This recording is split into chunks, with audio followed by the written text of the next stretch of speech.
You will fail your way to greatness. Most people allow their fear of failure to outweigh their desire to succeed. When you're willing to fail again and again and again, when you make up your mind to become unstoppable, when you make up your mind to become a no matter what person, then that will then give birth to a part of yourself that you don't know right now. Imagine, if you will, being on your deathbed and standing around your bed, the ghost of the dreams, the ideas, the abilities, the talents given to you by life, and that you, for whatever reason, you never went after that dream. You never acted on those ideas. You never used those talents. You never used those gifts. And there they are standing around your bed looking at you with large angry eyes saying, "We came to you, and only you could have given us life. And now we must die with you forever." See, most people stop short of their dreams and park and get off the highway of life because of the rejections of life. You will always be rejected.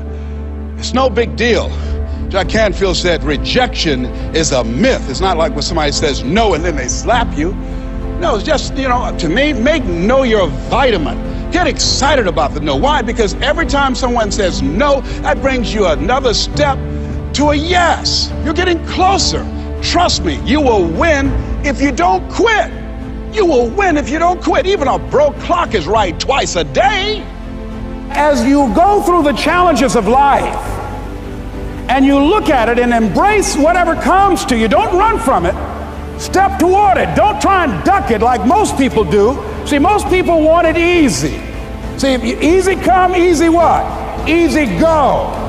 See, but when you go at what you're going to deal with and you deal with the difficulties of it, when you handle those hard things close at hand, making those hard decisions right now that you don't want to make, learning those things that you don't like to do, but you know that in order for you to get where you want to go, this is one of the hoops that you have to flip through. And I'm saying to you, whatever you got to do it, because if you don't, life is going to whoop you until you surrender. You have something that you brought to the universe, and that if you decide that my life deserves my developing this what I do well, and becoming the best at it, and mastering myself, and seeing what I have within me, if you decide to drop your buckets where you are and develop your gifts, I grant you, you'll never ever be without. I grant you that your gifts will take you places that will literally amaze you. I grant you that if you begin to work to develop your gifts, you'll develop a strong sense of happiness. You'll get a larger vision of yourself, because part of beginning to get a larger vision of yourself, all of us need some area of our lives where we can have a feeling of competence. That people know when they think about this area, that's something you do. That you eat and sleep that. And that you do that. You do that. Changing is not easy. That changing your life, changing habits, reinventing yourself, picking yourself up after life has knocked you flat on your back. I've got to say, when life knocked you down, try and land on your back, because if you could look up, you could get up. Well, that sounds cute, but that's not easy. When I was diagnosed with prostate cancer 17 years ago, that first time that happened, I said, hey, I can handle this. Then when it came back a year later, last year, 17 years later, and this time it metastasized to 7 areas of my body and ate 40% of my T1 vertebrae. Now the stakes are higher. Is this life saying, okay, Mr. Motivator, you beat cancer the first time. What you gonna do now? I started laughing. When the doctor told me, he said, why are you laughing? Are you in denial? I said, no. I said, I feel like Mother Teresa. He said, what do you mean? She said, Lord, I know you know how much I can bear. I just wish you to have so much confidence in me. I said, the stakes are higher. So I've got to dig in and got to fight more, because at the end of the day, life is a fight for territory. And once you stop fighting for what you want, what you don't want will automatically take over.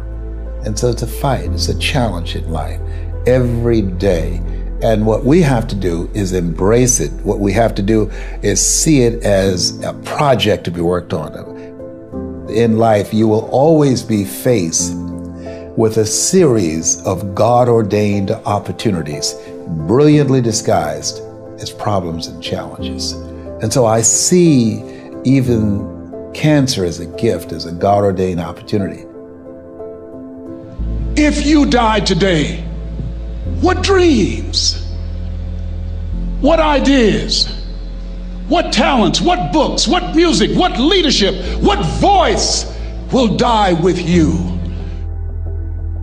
There are a lot of people who are biting their fingers in fear that they might lose their jobs. But there are few people who have decided within themselves, I'm going to make it. Some people aren't waiting to be cut. Some people are moving on their own because they feel within themselves, I've got what it takes to make it. They're not afraid about tomorrow because of how they see themselves, because of what they feel that they deserve, because of what they feel that they can create for themselves. Because these people have decided, as they look at the future, as they look at themselves, there's a way. Where there's a will, there's a way for me to begin to create a way out of no way. And when you have that kind of consciousness, when you have that kind of spirit, nothing can stop you. Nothing.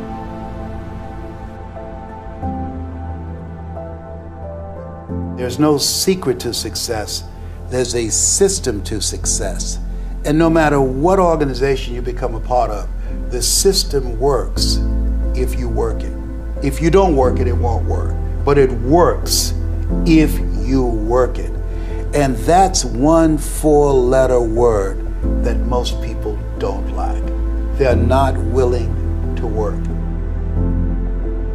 There are winners, and there are losers, and there are people who have not discovered how to win. And all they need is some coaching. All they need is some help and assistance, just a little support.